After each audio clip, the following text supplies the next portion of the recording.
Gordon, the big engine, and Thomas the tank engine puffed buffer to buffer back home. It had been a busy day. First, Thomas had teased Gordon about the time that the big engine had slid into a ditch. Then Thomas fell down a mine and Gordon came to his rescue. "Remember, Thomas," called Gordon grandly, "united we stand, together we fall. You help me and I'll help you." "I'll remember," replied Thomas, "but I hope the Fat Controller forgives us soon." Suddenly they noticed something. As the two engines whistled into the sheds, everywhere they looked they saw paint pots and painters. "Bust my buffers," said Thomas. "What's happening?" "Shh," whispered Percy. "The Fat Controller is going to tell us now." Ladies, gentlemen, and engines, I am honoured to inform you that Her Majesty the Queen herself is coming here to visit us. Now, on with the preparations. The engines wondered who would pull the royal train. "I'm too old to pull important trains," said Edward sadly.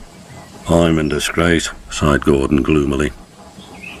"He'll choose me, of course," boasted James. "You," snorted Henry, "you can't climb hills. He will ask me to pull the train, and I'll have a new coat of paint." Then the rain came. Henry's driver and fireman covered up their cab to keep dry. A painter was on the ladder above the line. Henry's smoke blew high into the air. The painter couldn't see. Both he and the paint pot fell all over Henry. Poor Henry. "Well, you're not a pretty picture," sneered the painter. The Fat Controller spoke next. "You look like an ice cake, Henry. That won't do for the royal train. I must make other arrangements."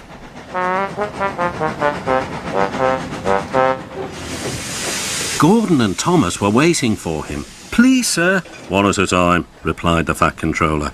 "Yes, Gordon?" "May Thomas have his branch line again?" I think you are both very sorry and deserve a treat. Edward will go in front to clear the line. Thomas will look after the coaches, and Gordon will pull the train." The great day came. All the engines worked hard, bringing people to the town.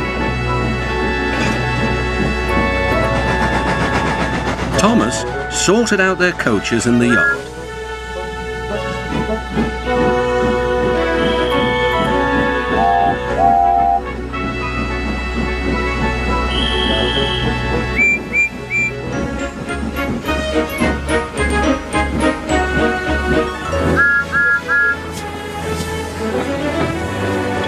Edward steamed in. "Beep! The Queen is here!" Then Gordon whistled as he approached the station. Everyone knew that sound. The Queen's train glided into the station. Gordon was spotless, and his brass shone brightly.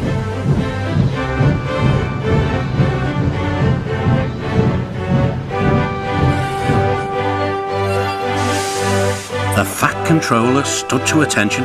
"Welcome, Mum." The Queen thanked him for a splendid run and asked to see all the engines. "Beep, beep," whistled Toby and Percy. "Shh," hissed Henry and James. But Toby and Percy didn't care. "3 cheers for the Queen!" "Beep, beep," whistled the engines. When it was time to leave, the Queen spoke specially to Thomas, who fetched her coaches. Then to Edward, and finally to Gordon, who took her away. No engines ever felt prouder than those on the Fat Controller's railway.